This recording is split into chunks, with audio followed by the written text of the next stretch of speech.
Start it. Before we get to the Dharma talk, please join me in invoking the Buddha's name 3 times. Namo Shakyamuni Buddha. Namo Shakyamuni Buddha. Namo Shakyamuni Buddha. Your Venerable Abbot, dear Sangha, good afternoon.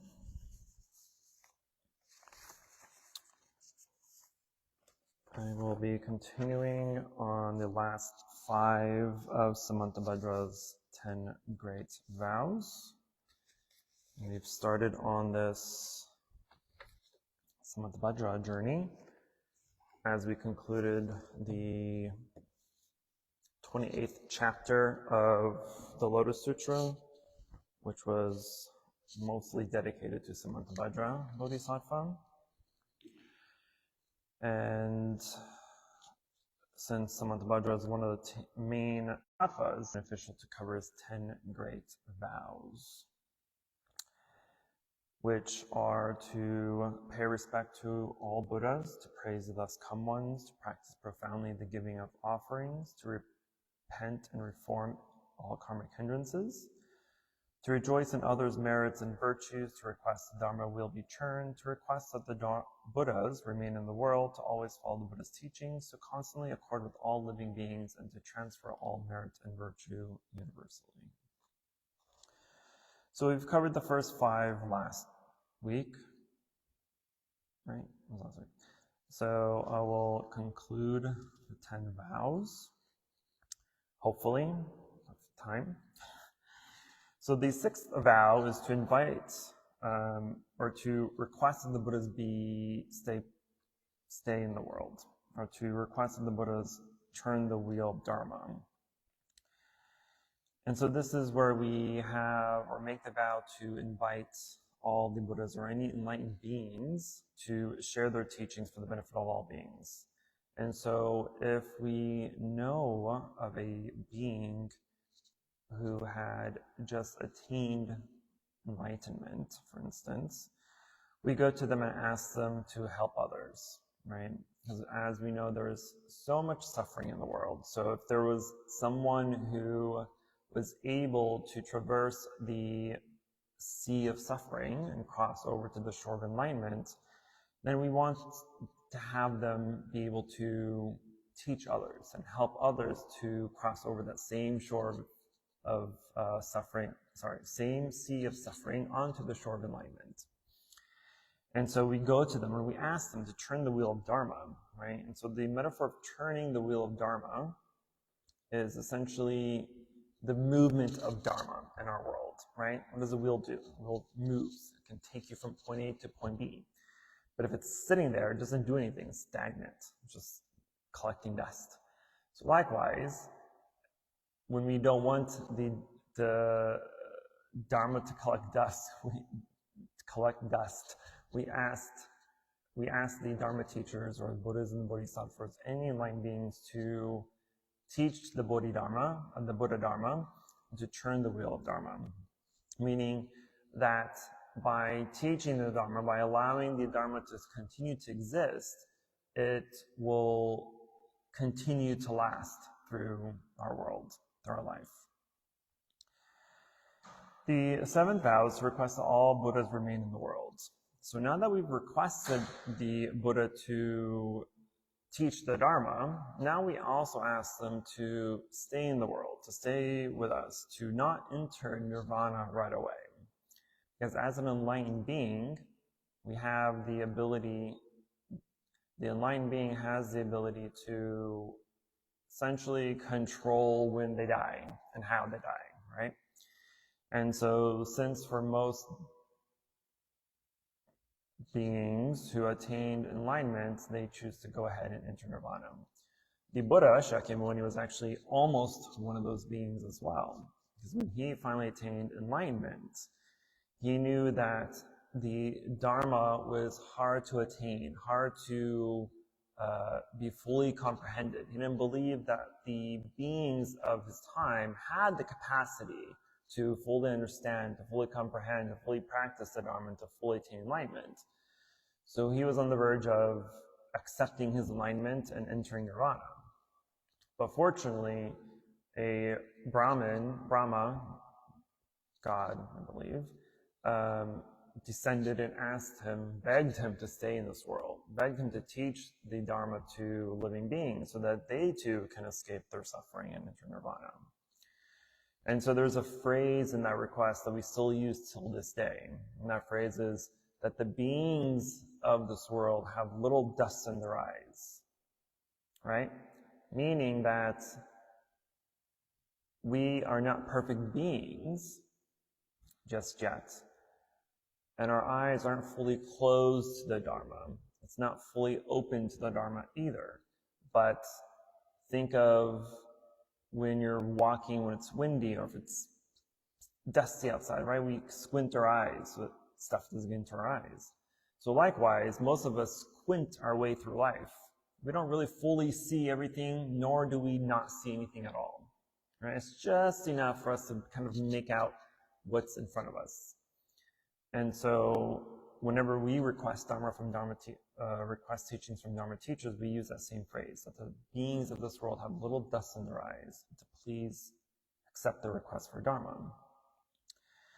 And so after the Buddha agreed to remain in the world to teach the Dharma, he essentially did that, right? But without the Buddha and the teachings of the Dharma, right, the world will forever remain plagued by all our suffering, by all the suffering. And so we call on the Buddha's great compassion to remain in this world and to ask him to stay and continue to teach. Whether the being is a Buddha, a fully enlightened Bodhisattva, or an Arhat, or any other level of enlightenment, we request them that they remain so they can teach us to attain the same attainments or enlightenments that they have. The eighth vow is to always follow the Buddha's teachings. And so we have asked the Buddha to stay in the world. We've asked the Buddha to teach us. And so now we have to do everything to... And now we do everything oh my gosh. We need to do everything so that we can arrange our lives so that we can continue to learn and practice the Dharma. So when we have the opportunity to practice and learn and teach and fulfill our Dharma work in the world, right? This is a precious opportunity. So we can't just say, I'm so busy this week, or I'm so busy today, I'm so busy this month. Maybe I'll go to the Dharma masters or the temple next week or next month when I have a little bit of free time. But this isn't the action of Samantabhadra. Samantabhadra, his vow is that whenever a Buddha appears in the world to teach the Dharma, that he will be present in that same place to learn about the practice, to continue his own practice. Even though Samantabhadra himself is enlightened, he knows that there's still more to learn, there's still more to do. And so whenever a Buddha or enlightened being appears in the world to teach the Dharma, he is also there to be present. Likewise, the presence of the Buddha, the presence of the Buddha Dharma is something that's, as we hopefully will know, is very precious. Right? We live in a place and time where the Dharma is available to us. We live in a place where the Dharma is possible for us to practice. Right? Not every city has a Buddhist temple. Not every temple has monastics or Dharma teachers that are capable of teaching in your preferred language, for instance, right? Buddhism in America, even though it's been here for generations at this point, but it's still fairly new, right? And so the majority of Buddhism in America is still very much tied to the respected culture, whether it's Chinese or Vietnamese or Thai or Laotian or whatever it may be. And so it's not fully available to most people, right? And so if there is an opportunity, fortunately for us, we have this temple, we have monastics that speak English and teach in English and chant in English. And so that's a precious gift, right? Because we're the only temple in the city that has that opportunity. And very few in the country have that opportunity as well. And so to be able to have a sangha, to have a temple, to have Dharma teachers, to provide you the teachings, provide you guidance and help, right? It's a precious opportunity, a precious moment that we should not waste. And so with the presence of this gift of ours, right, and the ability to have teachers of the Dharma, we also do our best to stay close to our teachers, to learn as much as possible in order to be able to continue the work of liberating all beings. Yesterday during our retreat, I've mentioned that one of the biggest ways that the Buddha, that the Dharma is able to continue in the world is through the monastics, right? As monastics, as monks and nuns, we vow this vocation to learn and teach and propagate the Dharma. And so without that continued succession of teaching the Dharma, eventually the Dharma will die out, right? Because there's no one any longer to teach, right? And the ability of lay teachers is very limited as well. Because unlike monastics, who dedicate their entire lives to learning, practicing, and teaching the Dharma, a lay person does not have that equal opportunity, right? Most people have jobs, families to take care of, careers they want to advance in, places they want to go, things they want to do. And so practicing and learning and realizing the Dharma is a small percentage of your life. And that's not sufficient to be able to teach the Dharma, at least, right? And so it's important that when we do have the opportunity to learn, whether it's in person, coming to the temple, or simply just watching other teachers or listening to other teachers, do not waste that opportunity. Samantabhadra's ninth vow is to constantly accord with all living beings. And this ninth vow focuses our attention on living beings in order to help them. So now that we've been able to see the Dharma, teach the Dharma, have the Dharma, now we need to cultivate empathy and compassion and harmony with all beings. So this vow encourages us to work for the liberation of others, while also still remaining free of attachment. And so this vow specifically is a reminder of our Bodhisattva vows. So for those that have taken Bodhisattva vows, you know that the entirety of your vows is for the benefit of others. So when you take the 5 precepts, for instance, 3 refuge and 5 precepts, those 5 precepts are for you, right? These are the precepts that you need to follow, that you should follow in order to better your life, in order to purify the mind, in order to be more connected to your true self.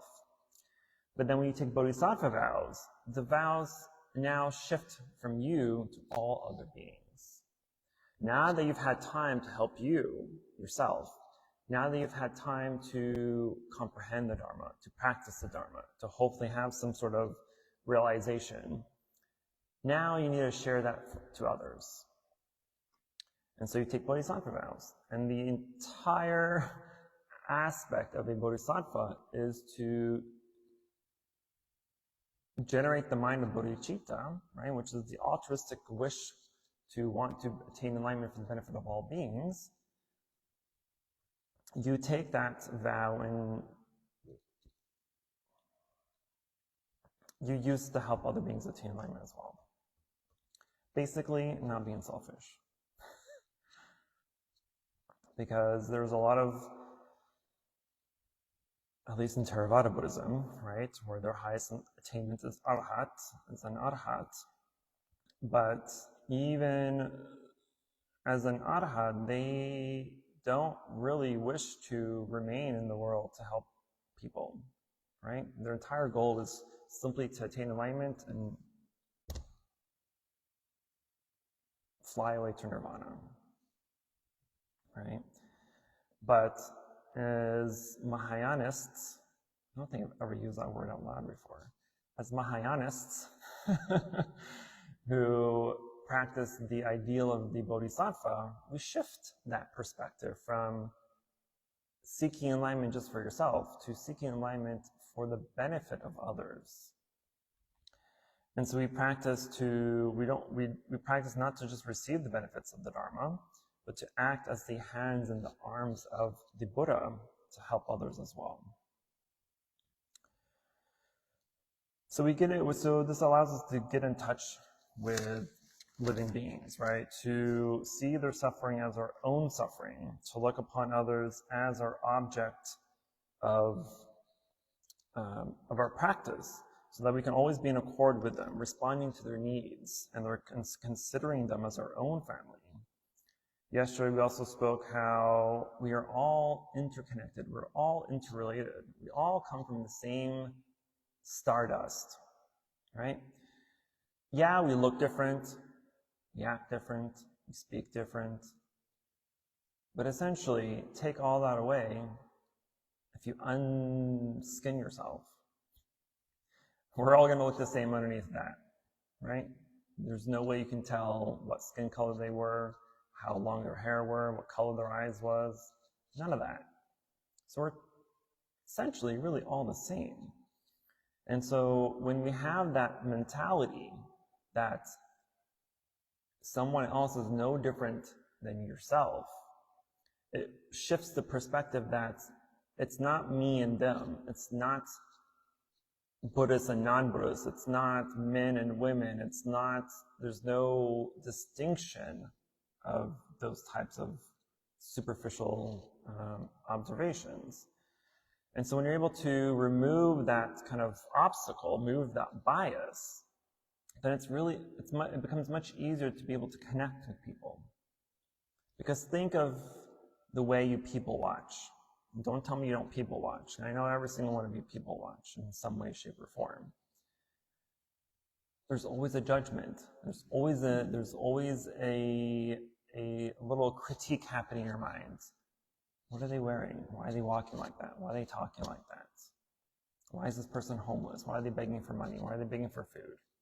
Right? And so when you start to make those distinctions, you're removing yourself from the connectivity, from the connection you have with all beings. And when there's judgment, then there's bias. When there's bias, there's ignorance. When there's ignorance, there's suffering.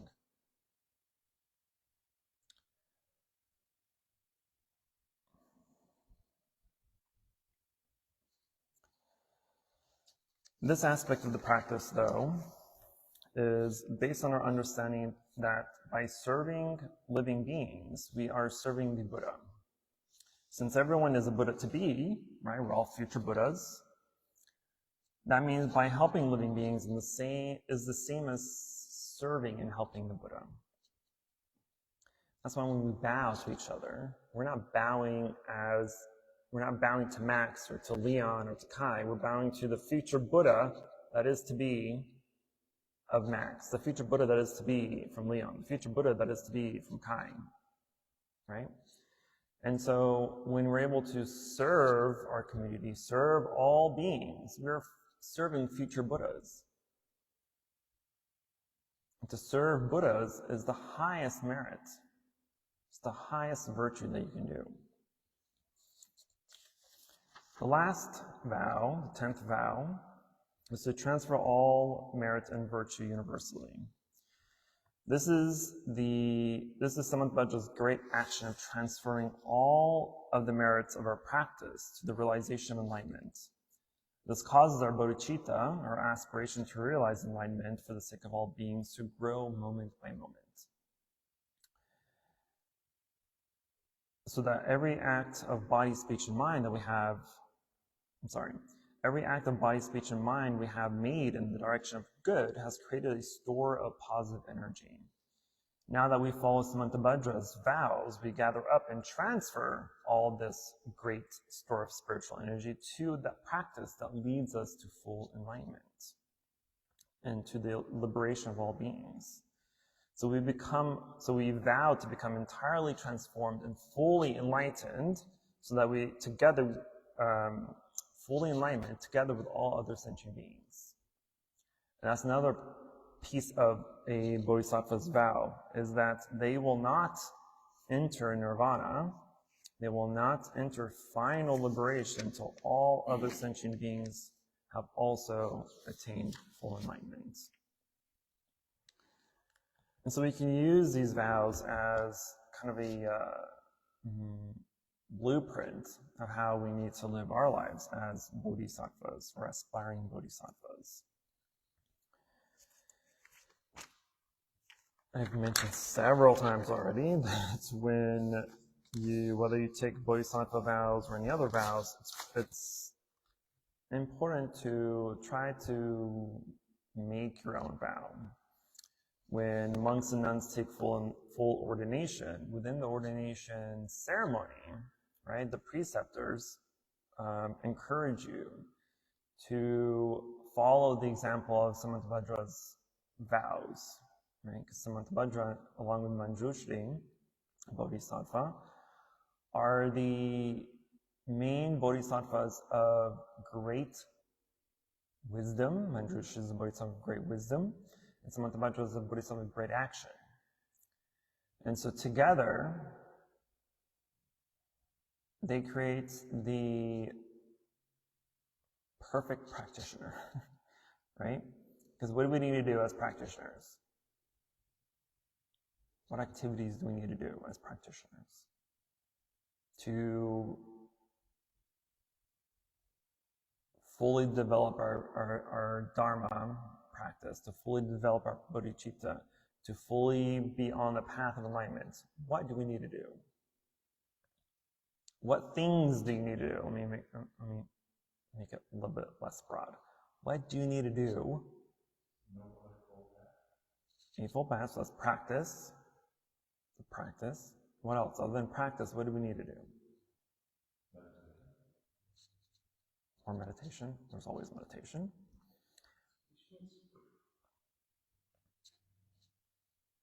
Study and practice is what I was trying to get to.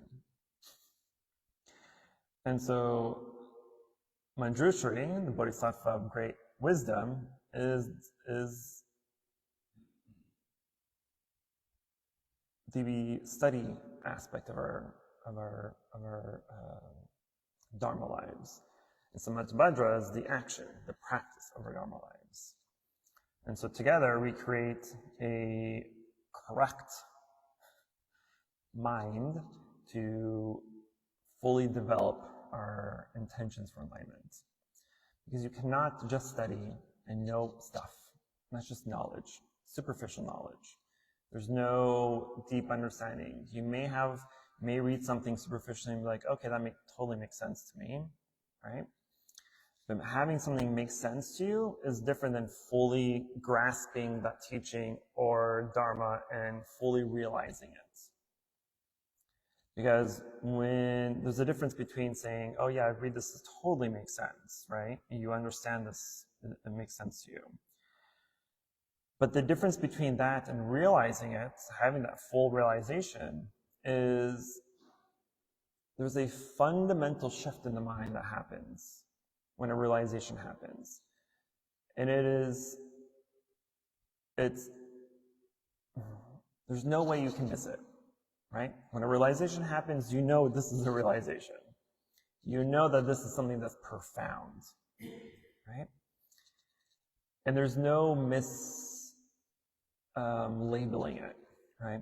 It's not something that's like, well, did I get it? Was that an actual realization? Or did it just kind of click in my mind, right? If you're having that kind of thoughts, then it's not full realization. You don't really fully penetrate the teaching.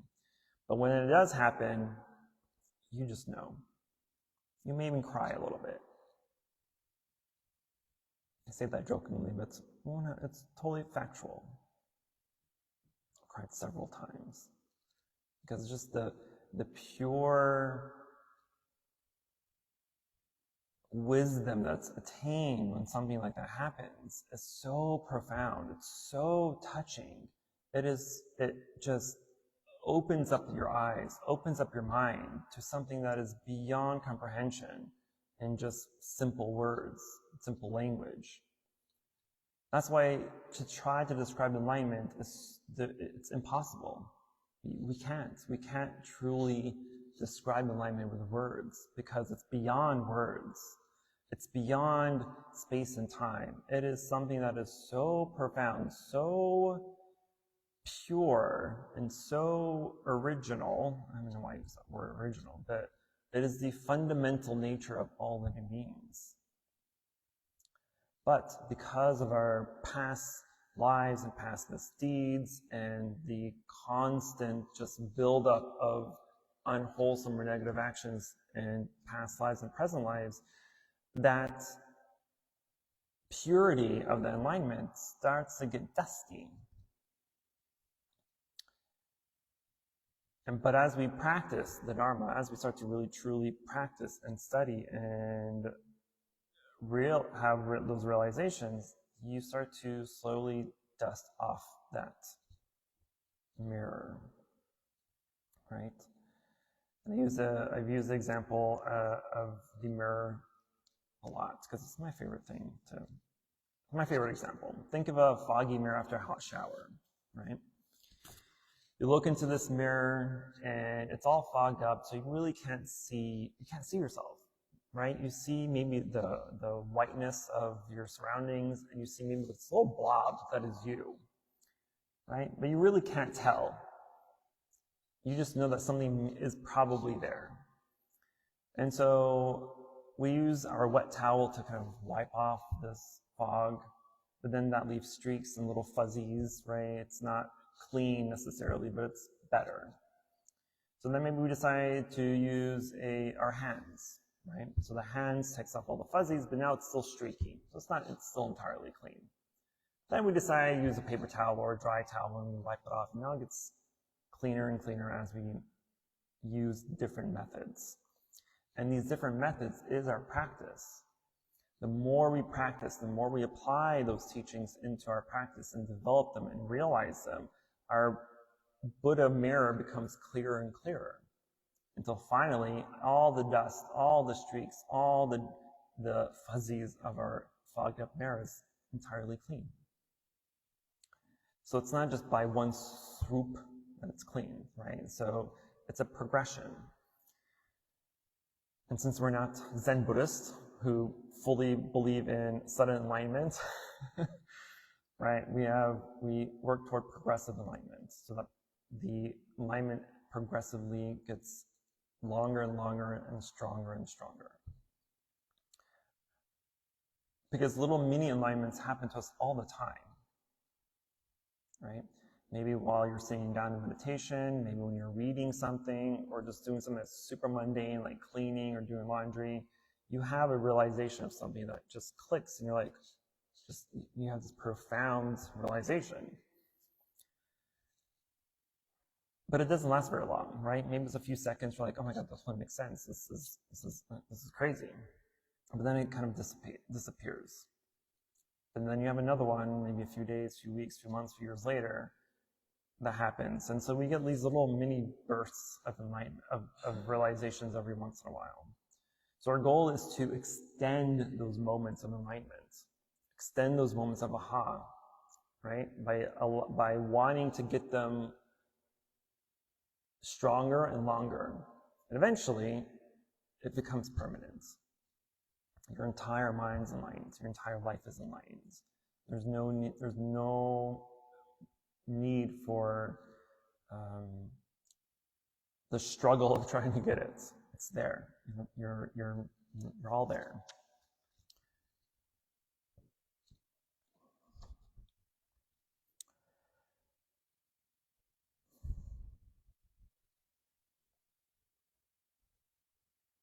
Okay, I'm gonna stop talking.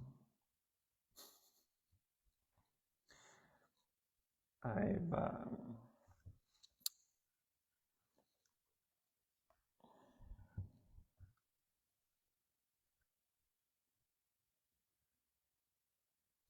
do always want to mention something that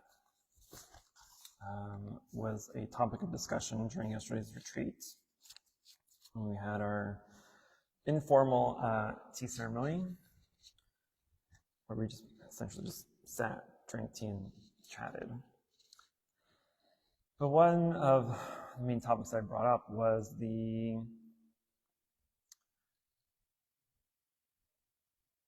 question of what is my purpose in life? And for those of you that were here yesterday, you know that I hate that question. It's such a stupid question. It's the stupidest question you can ever ask yourself. What's my purpose in life? Well, spoiler alert, you have no purpose. I'm kidding. You may have a purpose. There's no answer to that question, but I will give you an answer. And that answer is to do good, to not do bad, and tame your mind. That is your sole purpose in this life. The sole purpose of anybody's life. So do good, to not do bad, and to tame the mind. Anything you do. Because if you go around thinking of what your purpose is, that's such a struggle. That's so much suffering. That's so much pressure on yourself. Because not only are you thinking, oh, what's my purpose? But now you're allowing other people to influence you, to guide you on what your purpose is, according to what they want your purpose to be. Think of our parents, for instance, when we were younger. How often do they tell us to study hard so we can do good in school, get a good degree, and get a good job, and have a family, have a life, have kids, and blah, blah, blah, blah, right? All these, to them, was our purpose in life. But alas, most of us will not have that purpose of having a spouse or kids. Don't bring kids into this world. We don't need more suffering. That's my stance on children.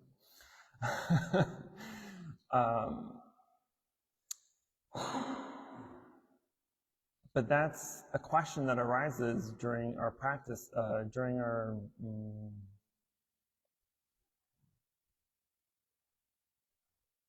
journey on this path, sometimes, right? We may ask ourselves, what is our purpose? And this purpose stems from one of the five, I don't have it on here, but one of the five hindrances, the fifth hindrance, is doubt, skeptical doubt. And that question of what am I doing, who am I, what am I supposed to do in my life, all stems from that doubt. And that doubt in most cases is personal, but when we talk about it in terms of Buddhism or meditation, it is doubt in our practice. Because not everyone is going to be successful in meditation practice. Not everyone will have a realization. Not everybody would be able to comprehend and understand the Dharma, to attain wisdom, right? And so this doesn't mean that you've failed. This doesn't mean that it's not for you. This doesn't mean that you're unable to realize the Dharma, or to recognize the Dharma, to understand the Dharma. It just means that we need to try harder. Because enlightenment is not impossible. It's not easy, but it's not impossible. It's not that difficult, really. The reason why it's difficult is because we allow all the hindrances of our lives to take more control than our desire for enlightenment. Because most people are undisciplined, their mind is very undisciplined. They allow their desires, their afflictions, their sufferings, their wants and needs to control and take over their lives. So this is why the second noble truth emphasizes that the cause of our suffering is desire. To be more specific, the cause of our suffering is the attachment to our desires. And the Buddha emphasized that having desires is not a bad thing. We have to have desires in life. We have to have a desire to want to succeed in life, to want to do better for ourselves and for our family, to want to be successful enough to not have to live off the streets or live paycheck to paycheck, whatever it may be. We have to have desires in order to become better.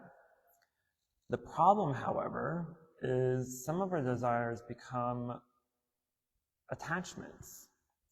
We cling to these desires. We cling to our sensual desires, especially. The strongest desire we have is toward our bodies, right? Think of what we do throughout the life. You pick out your clothes. You go to a gym to have a better looking body, right? Maybe you dye your hair. Maybe you, whatever. Just think of how you try to beautify the body and all the things you do to try to do that. And all the things we do to try to extend our life because we're so attached to our life. We don't want to die. We don't want to look ugly. We don't want to get unhealthy, right?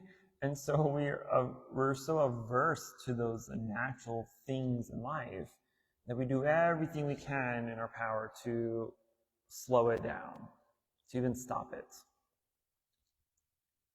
right?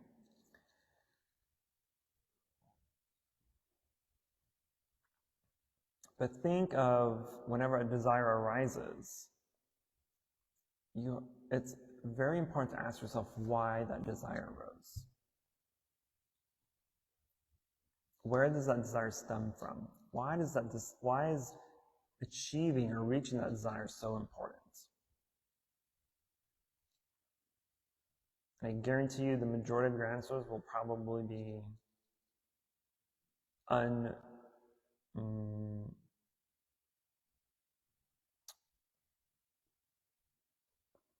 that's what I'm trying to find.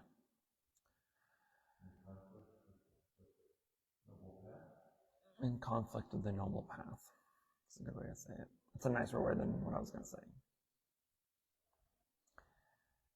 So it's important to always question yourself.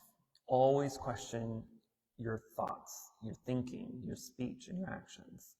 Always question yourself. Why? Because when you start to ask yourself why, especially when it's toward desires, I hope that by that continuous questioning, by that analysis of your questioning, that you come into recognition that whatever you're trying to achieve, whatever desire you're trying to go after is what?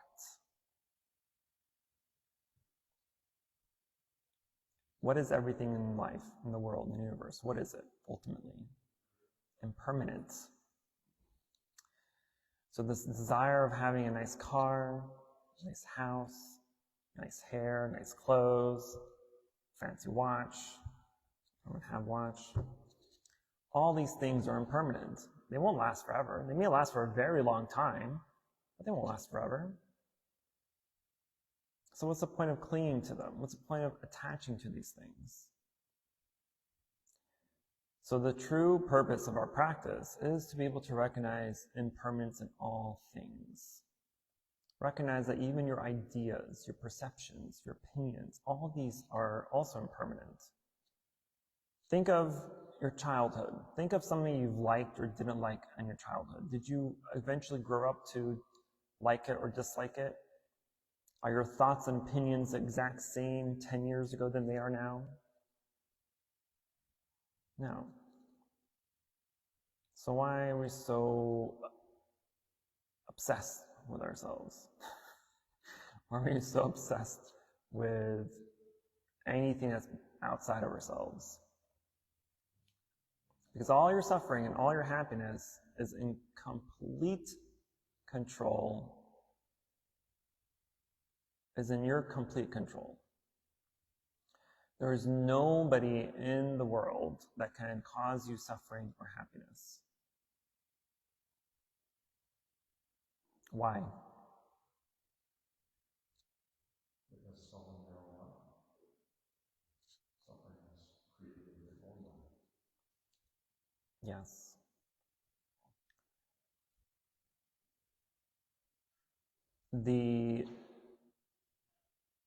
anything outside of yourself, outside of your mind, cannot cause you suffering or happiness.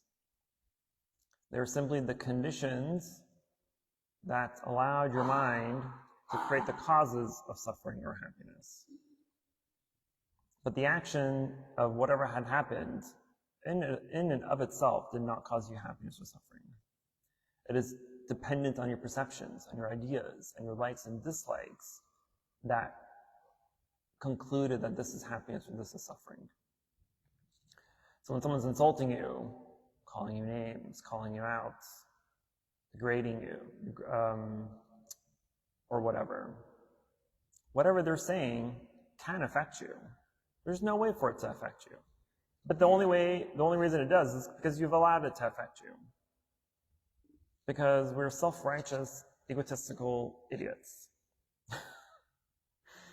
And we have this obsession with our identity, our personality, who we think we are. And so whenever someone insults us or calls us out or calls us names, our mind, because we're so unenlightened and egotistical and self-righteous, it does everything in its power to defend itself. Right? So when someone's insulting you, what do we do back? We try to insult back. Someone's calling us out, calling us names, arguing with us. We're always just in our mind thinking of how to retaliate, what to say back, what to call them, what worse names can we call them that they've called us. So all these little things that the mind is doing is simply its way of defending itself, defending its egotistical idiocy.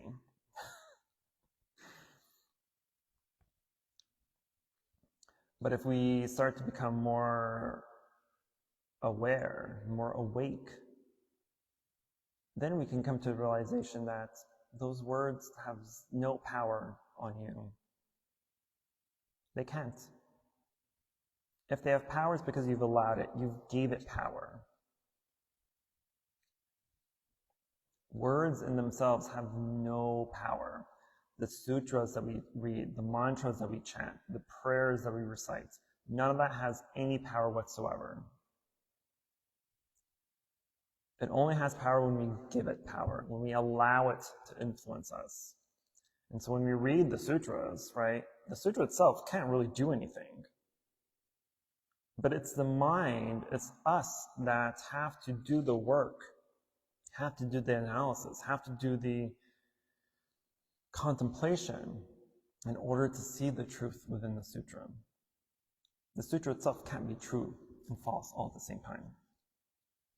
It cannot bring you enlightenment, but it can help guide you toward enlightenment. So the Buddha has always said to his monks, to his disciples, his assembly that, sure, I'm the Buddha, but I can't give you enlightenment. I can't hand it to you. I can't hand you forgiveness. I can't hand you the eradication of your bad karma. I can't hand you good merit and virtue. Otherwise, we would all be enlightened.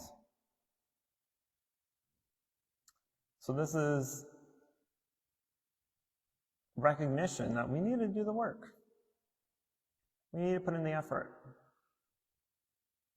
If you're unhappy, I'm sorry, but that's really your own fault. Are you happy? I'm sorry, that's also your own fault.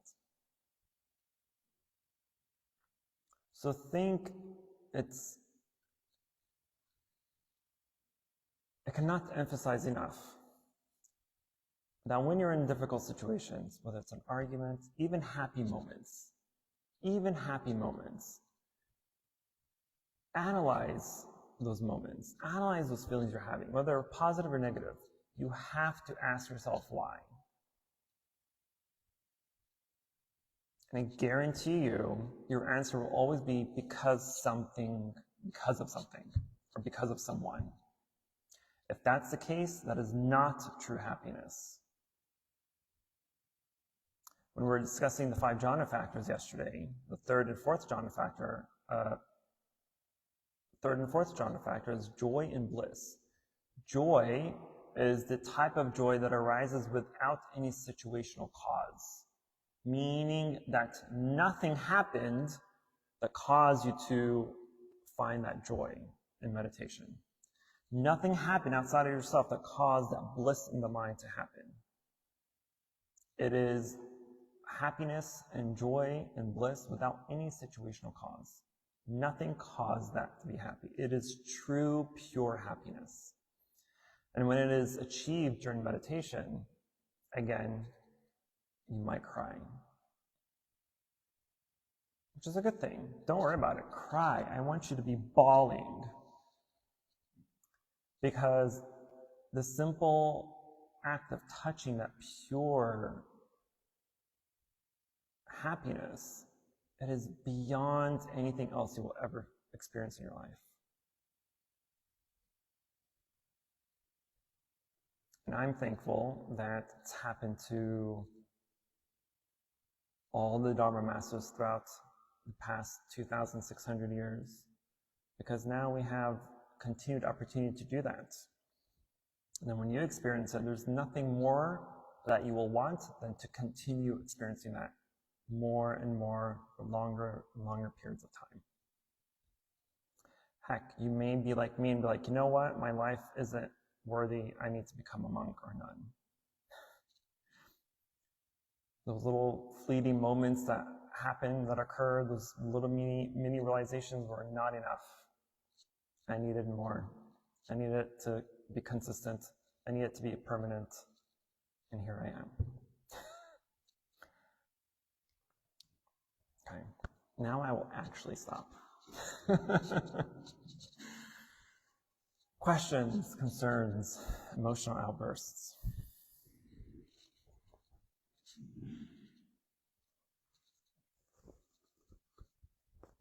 I was thinking about this yesterday when we talked about purpose, but I couldn't figure out how to put it into a question. I had heard from a saying that the purpose of humanity, the mission of a person, of a human, is just to help others. But then some people get out of the way with that, they're kind of expecting something out of that. So they go, oh, I did this good deed, I held the door open for someone, where's my thank you at? And this person was arguing, was like, you did what you were supposed to do. It's like, you think about your eyes see, reward your eyes seeing, to reward your feet for walking. It's like, those are just the jobs, the eyes and feet. And then now the job of the human is just to help others. And to expect something more out of that is kind of childish after that. Mm-hmm. You're just supposed to help others, but that's just the job of the human. The other thing I said yesterday about that is your other purpose is to simply exist. Because who said you had a purpose? Who said you haven't fulfilled your purpose already? Right? And I give the example of one of our members whom was driving somewhere with his dad, right? Dad was driving, dad had a heart attack while driving. And then they sprang into action, took over steering wheel and pulled to the side, calling 911. As they were waiting for the ambulance, a mysterious woman came out of nowhere that just happened to be a nurse, and she took over doing whatever nurses do. And as soon as the ambulance arrived, she disappeared. Right? And so her purpose was simply to be there in the right moment and the right time to extend the life of someone who was dying while waiting for the ambulance. So she was there maybe less than 5 minutes, but that less than 5 minutes saved Dad's life. So what is to say that your purpose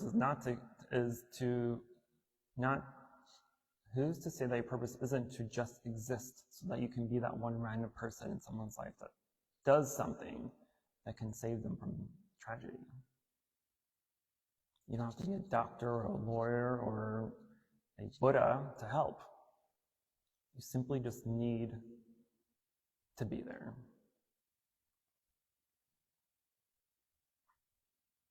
Yes, Joseph.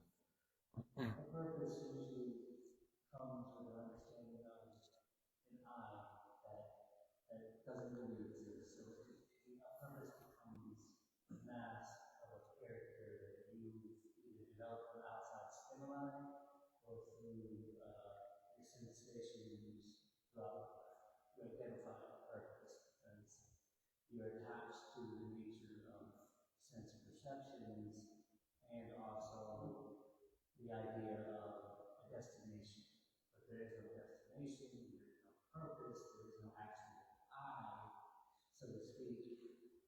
Then what happens is you're talking about really talking about, for a lot of people, no free will. Because if you have free will, then there is the ability to develop a particular destiny or a particular path or a particular way. But there's no free will, then you understand that there is really no I. It's just being and the experience of that being. Because the moment you identify with an object, a sensation, or any sensation, you are then taking on a purpose that does not exist.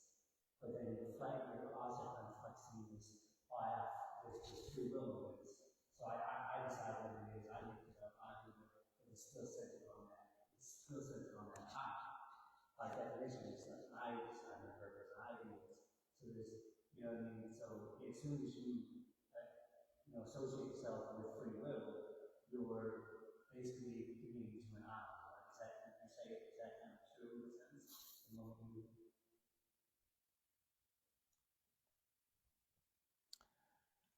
I have very personal ideas about free will that I will not discuss here.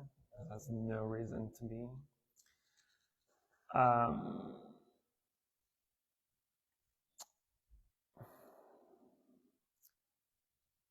It goes. I'm trying to find nice words. I'm trying to be humble today. I'm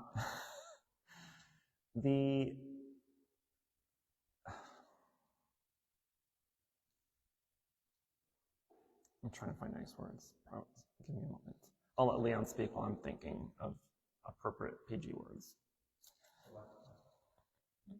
Follow what you're saying, so I guess a question short of what you're saying, that is, free will, this concept of free will, can't be without self, right? Because it's subjective, right? By free will, I'm going to have you do this instead of that. But since we don't have a self, we can't have free will. We think we have a free will, it's an illusion. But it's not predestination.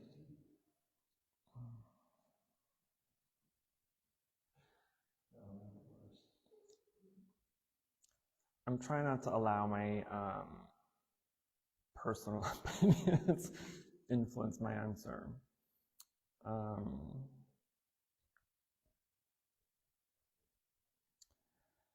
I don't think free will has anything to do with it. I'll just say that. Free will is a made-up thing, first of all.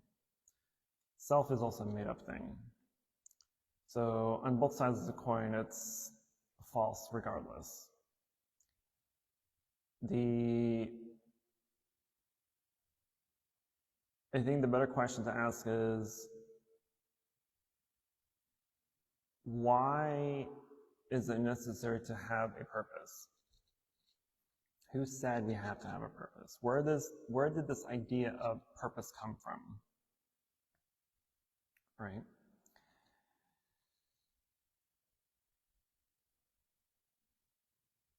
I'm going to step on my soapbox real quick, and for the next 2 minutes, don't think me as a Buddhist monk. This is what I'm going to say.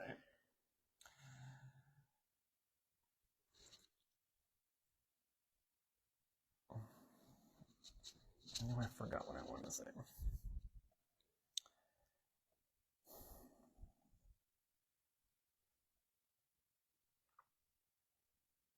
No, forget it. I'm never going to say it.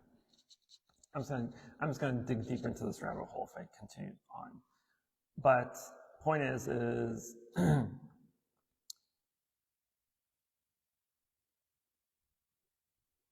self is this idea of self, right? This, or no self in Buddhism, which is a big topic on its own, has nothing really to do with this. But the reason why I asked you earlier to always question yourself, ask yourself why, is so that you can separate your identity, your personality, your beliefs and likes and dislikes and pleasures and pains, is so that you can disconnect from that to be able to see the true reality that is in front of you. Because again, our entire life is revolved around our own perceptions, our own opinions, our own likes and dislikes, right? Everything that you do is in accordance with those perceptions. Everything you do is with an accordance of what you like and do not like, right? When you go to the grocery store, do you not only choose things you like? Right? You don't put stuff that you don't like in the basket and take them home and pay for them. No. You are specifically saying, you're specifically printing in that mind that this is what I like, this is what I only like. This is what I like, this is what I don't like. Who are you, first of all?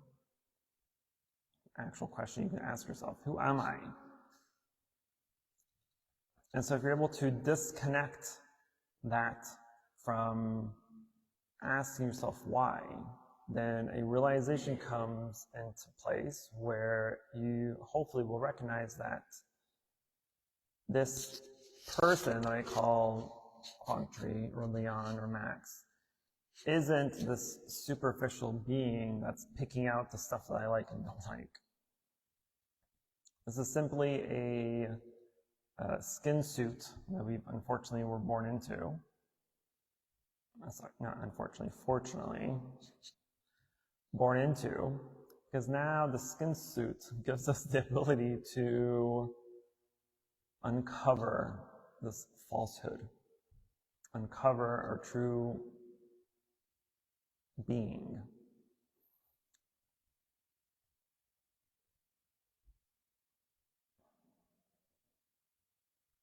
But I don't agree with free will. I'm going to tell you why. Because it's not something that you can test. It's not something that you can figure out whether you have free will or not. You open the door, right, to get in here. Was that free will, or were you programmed to open the door? Someone tell you to open the door and someone command you to open the door? You don't know. So free will has nothing, it's not an important topic to talk about. You can't test it. What you can test is the idea, the perceptions of self, non-self. Because you can go deep into meditation and uncover that. But you can't go into deep meditation and figure out, well, did I have free will to sit here and meditate? Was that free will? You can't test it. You can never find an answer. You can't customize. There's no free will because you can't customize your character before entering this world. You can't be like, I want blue hair, I want red eyes. You can't do that. That's not free will, though. That's not free will. So there's no defendant. To have free will, you have to be independent of the originator. You have to be a separate entity. Have your own free will. That's why I say there's no free will, because you cannot customize your character before entering this world. So I mean, you can somewhat later, but you can't enter this world. You can't customize your. It's not a video game. You can't customize your character before entering. That's why I say no free will. Well, then, for enlightened beings who are able to choose the moment of their death and where they're reborn, if they choose to, then would you say that's free will? I would say that's looking into the nature of the conditions in oneself to predict, to someone with great accuracy, predict what the next form of life will be, or the next form of this particular traits and attributes would be, and how they would unfold in the next period of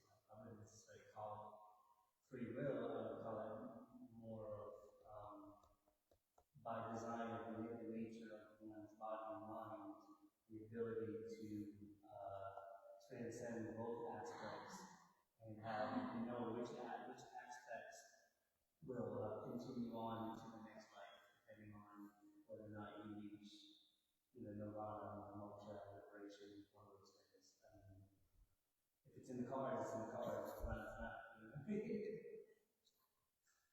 Sure.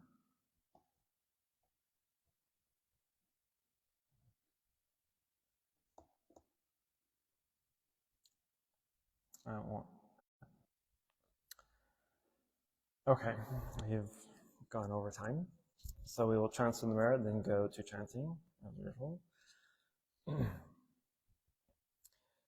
Namo Shakyamuni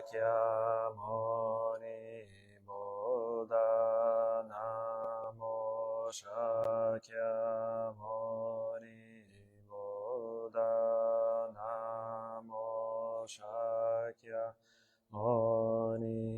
Buddha.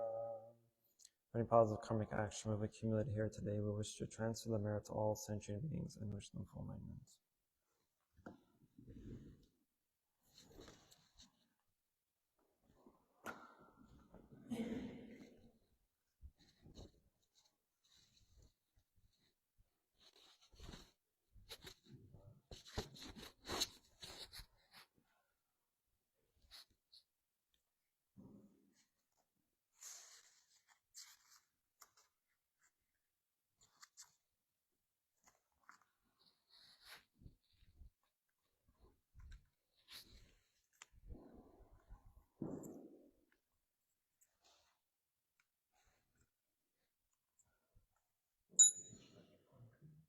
Just at the beginning.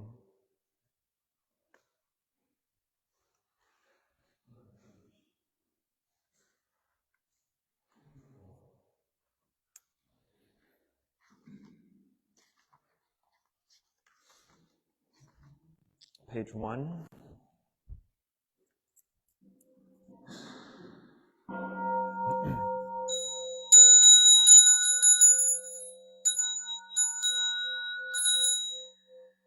The incense in the center now is burning, all the Dharma realm in every place, auspicious clouds appearing, our sincere intention thus fulfilling, as all Buddhas now show their perfect body, homage to the incense cloud canopy, Bodhisattva and great Bodhisattvas. In gratitude we offer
string Bodhisattva, earth stored grey vow Bodhisattva, and assembly of brave pure sea-like Bodhisattvas.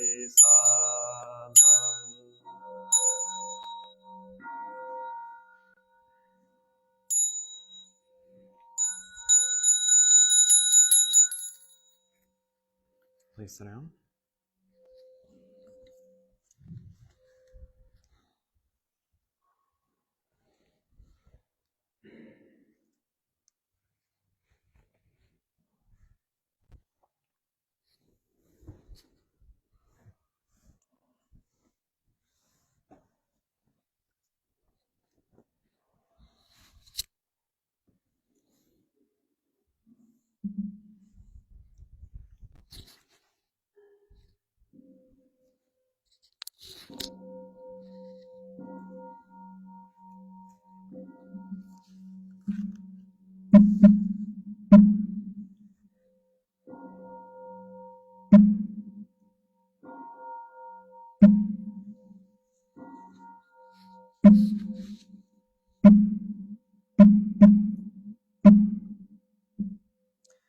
The unsurpassed, profound, and wonderful Dharma is difficult to encounter in hundreds of millions of eons. I now see and hear it, receive and uphold, and I vow to fathom the Tathagata's true meaning. Namo Shakyamuni Buddha, Namo Shakyamuni Buddha, Namo Shakyamuni Buddha.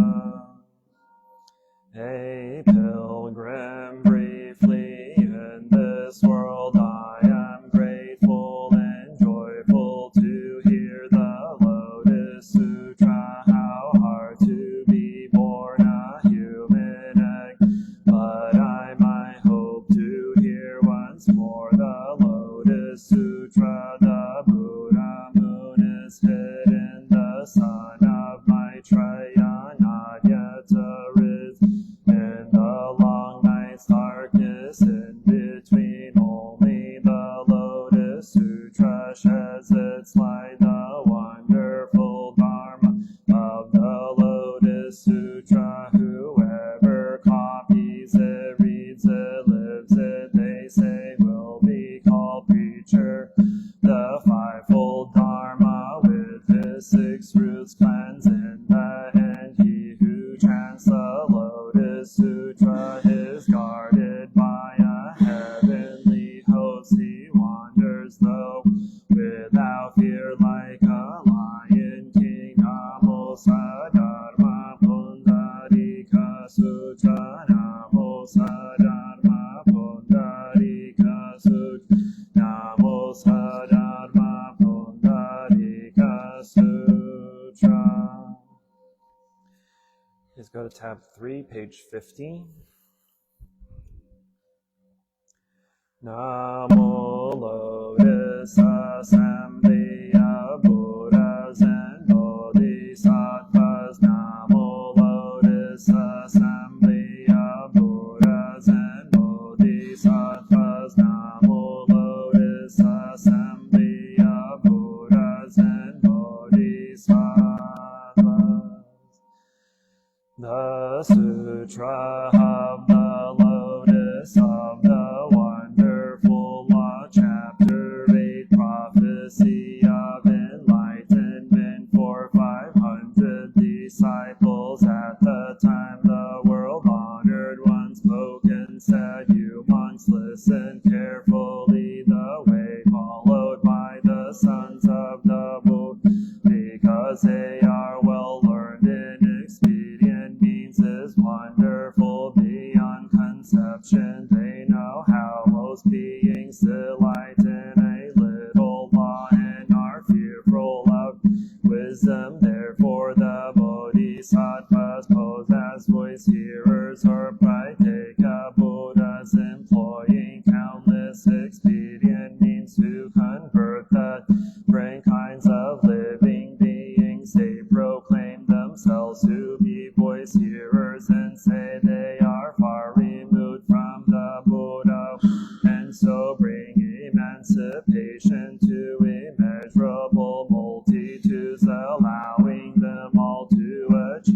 access, limited aspiration, lazy and indolent. Though the multitudes are bit by bit, they are led to the attainment of Buddhahood. Worldly in secret, the sons act as bodhisattvas, but outwardly they show themselves as voice hearers. They seem to be lessening desires, hatred for birth and death, but in truth they are purifying the Buddha lands. Before the multitude they seem possessed of the three poisons, or manifest the signs of heretical views. My disciples, in this matter, use expedient means to save living beings. If I were to describe all the different ways, the many manifestations they display in converting of the living beings who heard me, would be doubtful and perplexed in mind. Now this Buddha in the past diligently practiced 1,000 million Buddhas, proclaiming and guarding the law of those Buddhas. In order to seek out unsurpassed wisdom, he went to where the Buddhas were, became a leader among their disciples, one of wide knowledge and wisdom. He showed no fear in what he expounded, and was able to delight the assembly. Never was he weary or disheartened in assisting the work of the Buddhas. Already he had passed over into great transcendental powers, and possessed the four limited kinds of knowledge. He knew whether the capacities of the multitude were keen or full, and constantly preached the pure law. He expounded such principles as these, teaching a multitude of thousands of millions, causing them reside in the great vehicle law, and himself purifying the Buddha lands. And in the future too he will offer immeasurable countless Buddhas, protecting, aiding, and proclaiming their correct law, and himself purifying the Buddha lands, constantly employing various expedient means, preaching the law without fear, saving multitudes beyond calculation.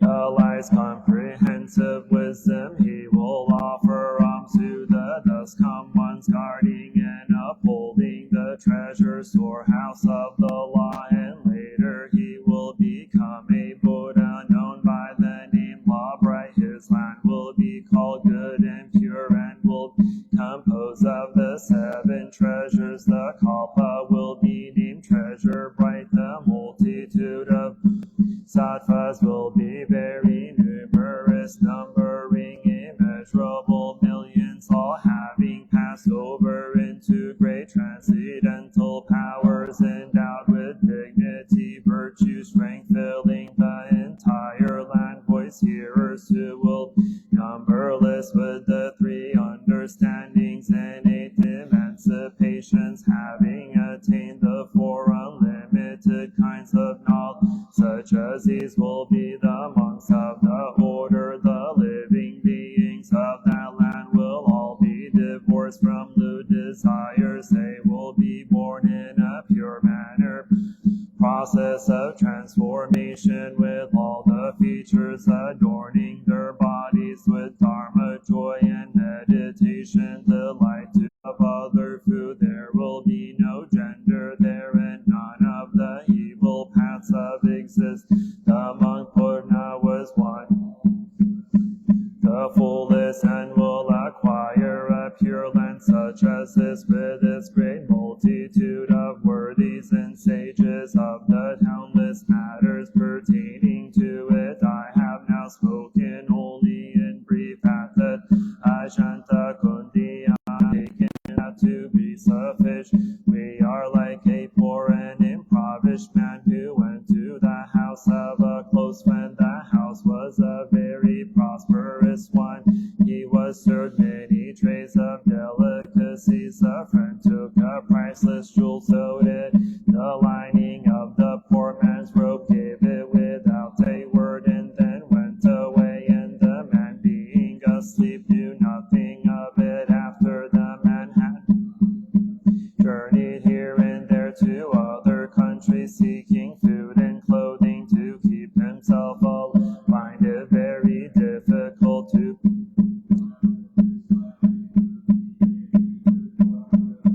could get and never hope for anything finer, unaware that in the lining of his robe he had a priceless jewel. Later the close friend who had given him the jewel happened to meet the poor, and after sharply rebuking him, showed him the jewel sewed in the robe. When the poor man saw the jewel, his heart was filled with great joy, for he was rich, possessed goods sufficient to satisfy the 5 desires. We are like that man through the long night, the world-honored one, constantly in his pity teaches and converts us, causing us to plant the seeds of an unsurpassed aspiration. But because we are without this, are unaware of this, unknowing, having gained a small portion of nirvana, we are satisfied and seek nothing more. But now the Buddha awakens us, saying this is not really extinct.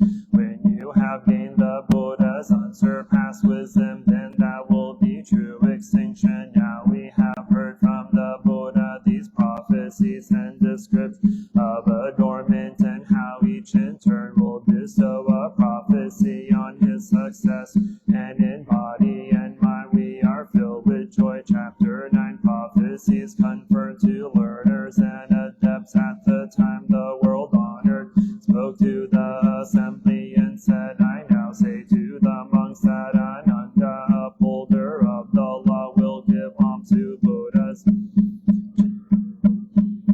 Tara Samyak Sambodhi, his name will be mountain, sea, wisdom, unrestricted power, King Buddha, his land will be clean and pure, name standing victory banner. He will teach and convert bodhisattvas in numbers like Ganges sands. This Buddha will possess great dignity and virtue. His renown will fill the 10 directions. His lifespan will be immeasurable, because he takes pity on living beings. His correct law will endure for twice his life.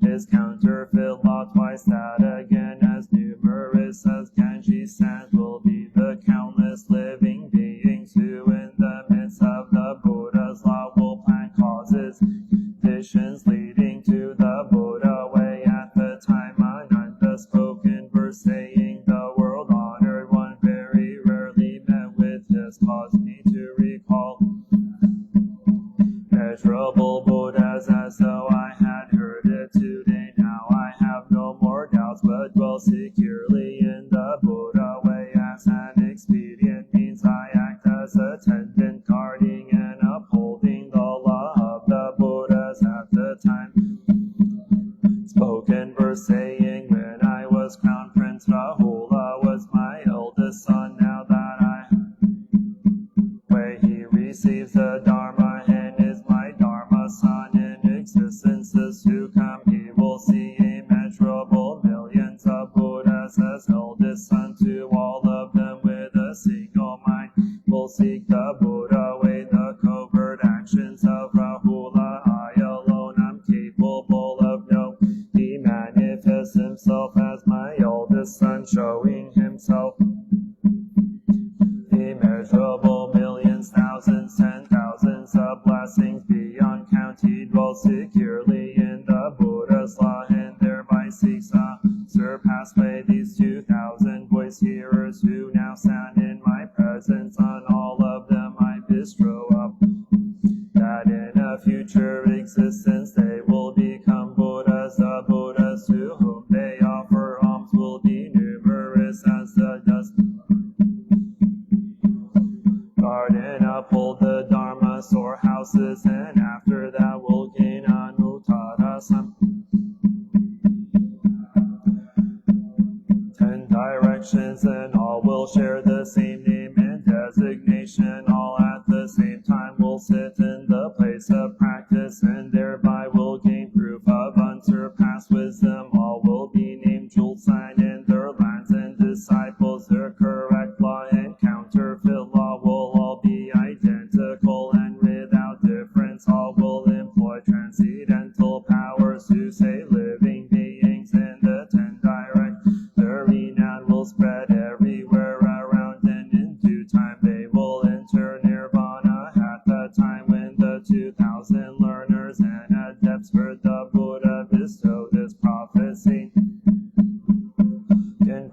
saying, world honored one, bright lamp of wisdom, we hear your voice bestowing this prophecy, and our hearts are filled with joy as though we were bathed in sweet dew. Chapter 10, the teacher of the at the time the world honored one spoke to the assembly and said, if you wish to abide in the Buddha way and successfully gain the wisdom that comes of itself, you should be constant, diligent in offering alms to those who embrace the Lotus Sutra. If you have a wish to quickly obtain wisdom regarding all species of things, you should embrace and at the same time give alms to those who do so. If one is capable of embracing the Lotus Sutra of the wonderful law, know that such a person is an envoy of the Buddha who thinks with pity on living beings. Those who are capable of embracing the Lotus Sutra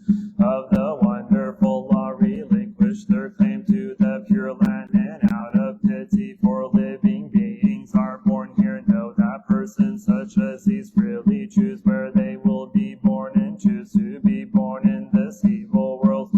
May broadly expound the unsurpassed law. You should offer heavenly flowers and incense, robes decked with heavenly treasures and wonderful treasure hoards of heavens as alms to those who preach the law.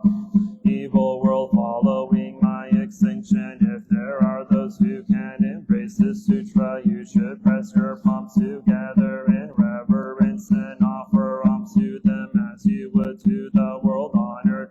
The best delicacies, all that is sweet and tasty, along with various types of clothing, you should offer as alms to these Buddha sons in hopes that you may hear a moment of their preach.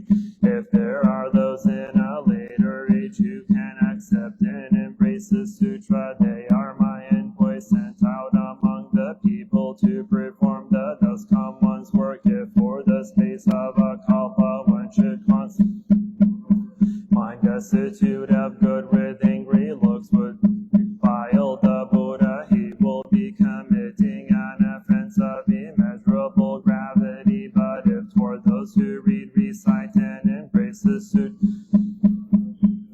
for a moment direct evil words, his offenses will be far greater. If there is someone who seeks the Buddha way and during a certain kalpa presses palms together in my presence and recites numberless verses of praise, because of these praises of the Buddha he will gain immeasurable blessings. And if one lauds and extols those who uphold this sutra, his good fortune will be even greater. For the sake of a million kalpas, with the most wonderful shapes and sounds, with that which is pleasing to smell, taste, and offers of this sutra, if you have offered alms in this manner and have heard the teachings for even a moment, then you will experience joy and good fortune, saying, I have gained great benefit. Medicine King, now I say to you, I have preached various sutras. Among those sutras, the Lotus is the foremost. Chapter 11, the emergence of the treasure tower. At the time in the Buddha's presence, there was a tower adorned with the 7 treasures, 500 yojanas in height and 250 yojanas in width and depth, that rose up out of the Sutta.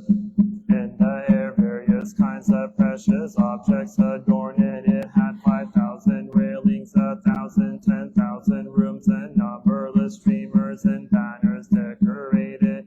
All 4 sides emitted a fragrance of Samantabhadra and sandalwood that pervaded the whole world. Its banners and canopies were made of the 7 treasures of gold, silver, lapis lazuli, seashell, agate, pearl, and carnelian, and it was so high it reached to the heavenly palaces of the 4 heavenly kings. The gods of triumph, Simsha, heaven rained down heavenly mandarava flowers as an offering to the treasure tower, and the other heavenly beings and the dragons, yakshas, gandharvas, asuras, garudas, kimnaras, mahoragas, human and non-human beings, and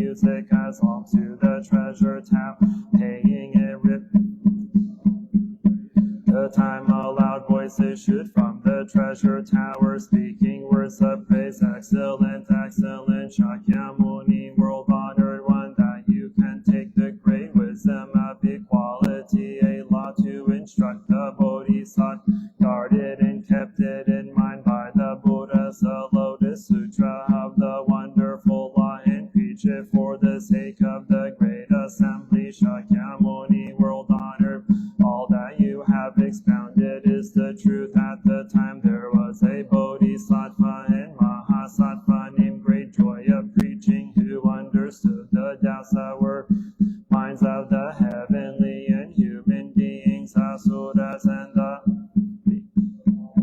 He said to the Buddha, world-honored one, for what reason has this treasure tower risen up out of the earth, and why does this voice issue from the midst? Time the Buddha said, Bodhisattva, great joy of preaching in the treasure tower is the complete body of a thus come one long ago, an immeasurable 1,000, 10,000 million asamkhayas of worlds to the east, in a land called treasure pure.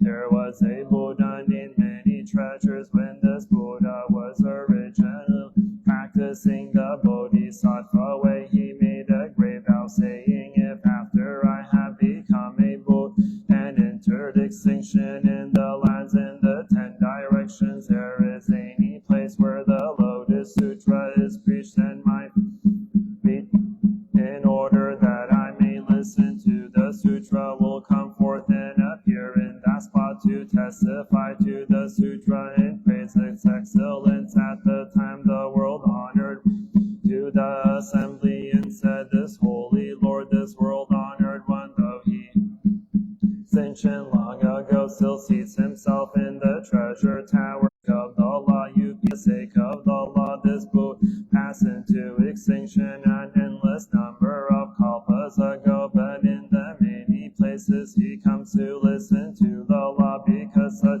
opportunities are hard to encounter. This Buddha originally made a vow, saying, after I have passed into extinction, where I may go in whatever place, my constant aim will be to hear the law. In addition, these emanations of my body, Buddhas in immeasurable numbers like Ganges sands, have come desiring to hear the law, and so they may see many treasures thus come, who has passed into extinction. Each has wonderful land as well as his hosts of disciples, and the head dragons and spirits and all of the place on purpose to make certain the law will long endure. In order to see these Buddhas, I have employed transcendental powers, moving immeasurable multitudes, causing lands to be clean and pure. Each of these Buddhas to the foot of a jewel tree adorned as lotus blossoms, and a clear pool pond breath jewels out iron seats, and the Buddhas seat themselves on them, adorning them with their brilliance like a huge torch burning in the darkness of the night. A wonderful incense exudes from their bodies, pervading the lands in the 10 directions. Living beings are wrapped up the aroma, unable to restrain their joy, as though a great wind were tossing the branches of small trees. Through this expedient means they make certain that the law will long endure. So I say to the great assembly, after I have passed into extinction, who can guard and uphold, read and recite the sutra? Now in the presence of the Buddha, let him come forward and speak his vow. This many treasures Buddha, though he extinction long ago, because of his great vow roars the lions roar. Many treasures thus come on, I myself and these emanation Buddhas who have gathered here surely know this is our sons of the Buddha, who can guard the law. Let him make a great vow to ensure that it will long endure. He who is capable of guarding the law of this sutra will thereby have offered alms to me into many treasures. This many treasures Buddha, dwelling in his treasure tower, journeys constantly throughout the 10 directions for the sake of this sutra. One who guards the sutra will also have offered alms to the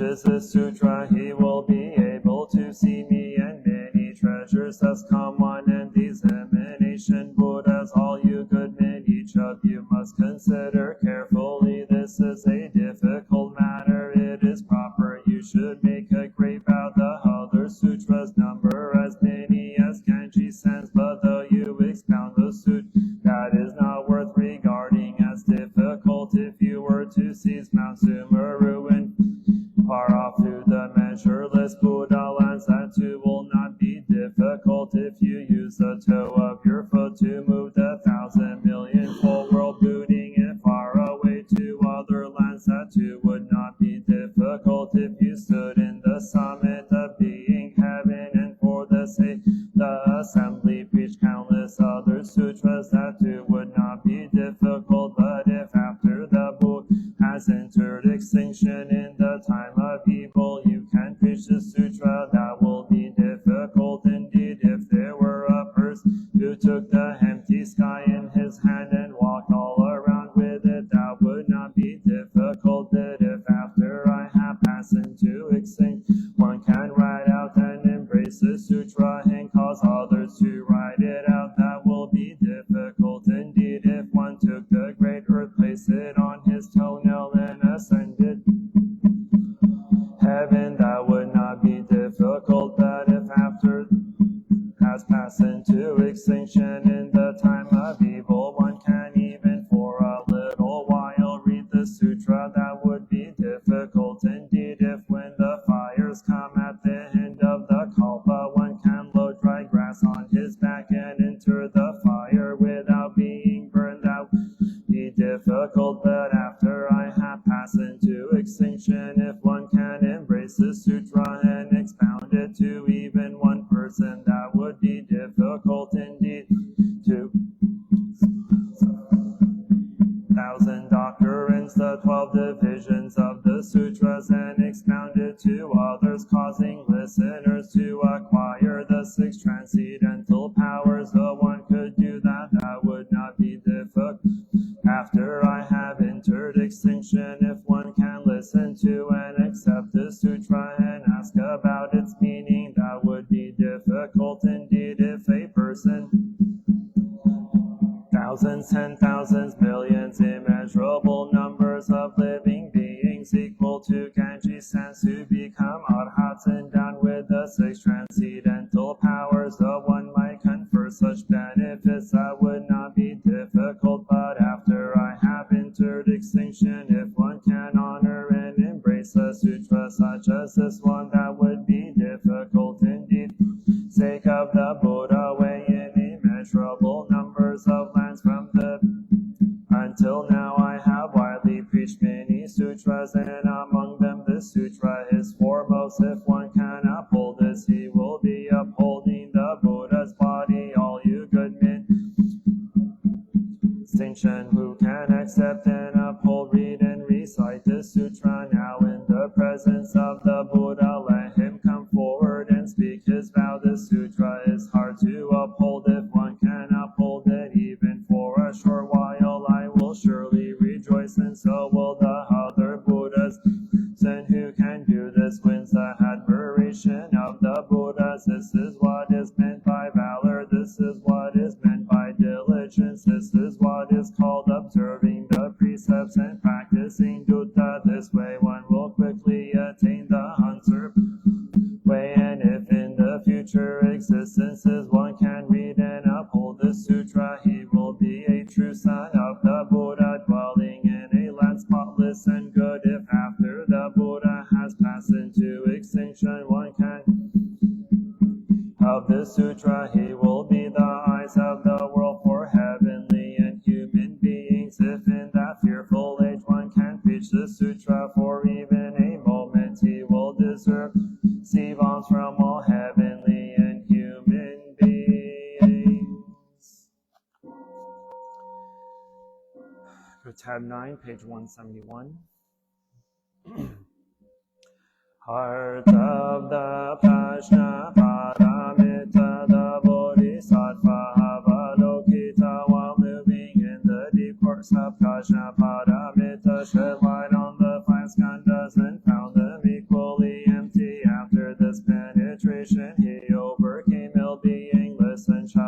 Buddha form is emptiness. Emptiness is not other than emptiness. Emptiness is not other than form. The same is true with feelings, perception, mental formations, and consciousness. Listen, Shariput, all dharmas are marked with emptiness. They are neither produced nor destroyed, neither defiled nor immaculate, neither increasing nor decreasing. Therefore, in empty, there is neither form nor feelings, no perceptions nor mental formations nor consciousness, no eye or ear or nose or tongue or body or mind, no form, no sound, no smell, no taste, no touch, object of mind, no realms of elements, no interdependent origins, and no extinction of them, no ill-being, no cause of ill-being, no end of ill-being, and no path, no understanding, no attainment, because there is no attainment. The Bodhisattvas bounded in Prajnaparamit, no obstacles for their minds, having no obstacles they overcome fear, liberating themselves forever from illusion and realizing perfect nirvana. All Buddhas in the past, present, and future arrive at Anuttara Samyak Sambodhi. Therefore one should perfect understanding is the highest mantra, the unequaled mantra, the destroyer of ill-being, the incorruptible truth. A mantra of Prajnaparamita should therefore be proclaimed. Gate, gate, para, gate, para, sam, gate, bodhi, swaha, gate, gate, asam, gate, bodhi, swaha, gate, gate, para, sam, gate, bodhi, swaha. Sentient beings are limitless. I vow to liberate them. Afflictions are endless.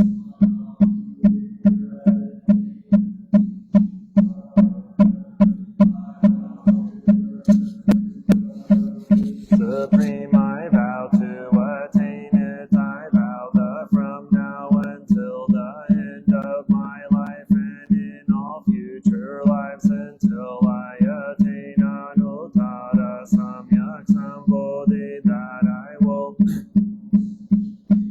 in all realms of existence and their suffering. Namo, thus come one worthy of offerings, of proper and universal knowledge, perfect in understanding and conduct, skillful in leaving the world through liberation, perfect and complete understanding of all worldly dharma, unsurpassed, taming hero, teacher of Buddha, the world honored one. Namo Shakyamuni, Shakyamuni Buddha, Namo Shakyamuni Buddha, Namo Avalokiteshvara Bodhisattva, Namo Avalokiteshvara, O Avalokiteshvara Bodhisattva, Namo Mahasamapapta Bodhisattva, Namo Mahasamapapta Bodhisattva,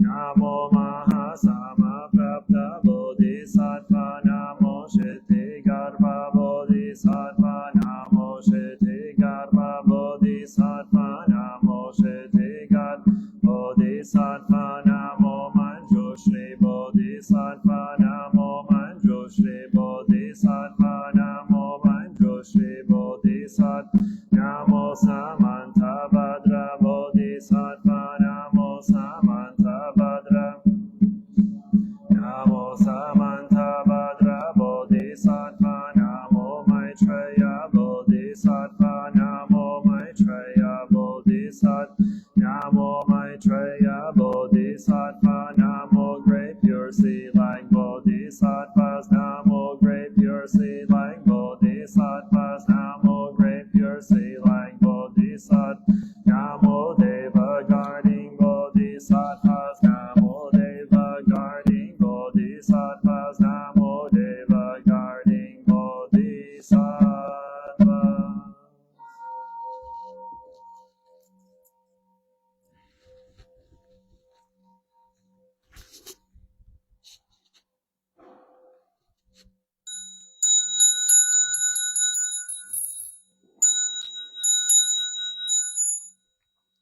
I take refuge in the Buddha, the one who shows me the way in this life. I take refuge in the Dharma, the way of understanding and of love. I take refuge in the Sangha, the community that lives in harmony and awareness.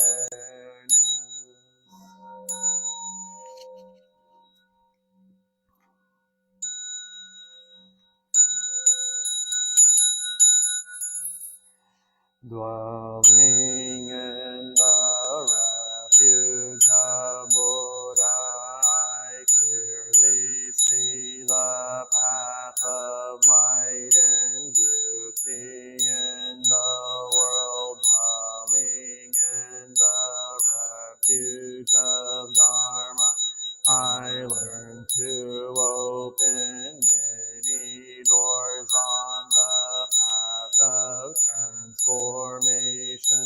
Dwelling in the refuge of Sangha, shining light that supports, keeping my practice free of obstruction.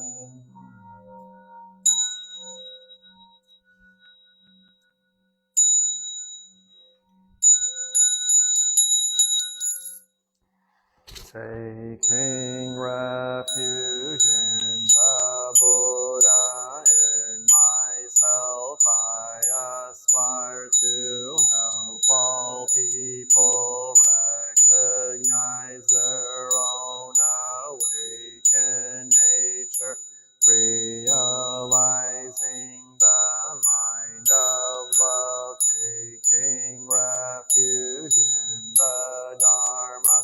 In myself I aspire to help all people fully master the ways of practice and walk together on the path of liberation, taking refuge in the Sangha. In myself I aspire to help all people build for full communities, to embrace all beings and support their transformation.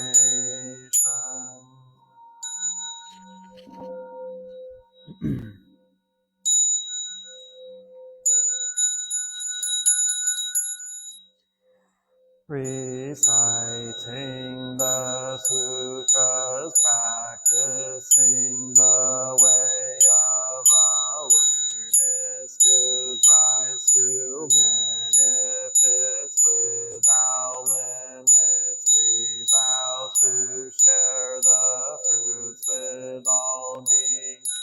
We vow to offer tribute to parents, teachers, friends, and numerous beings, to give guidance and support along the path.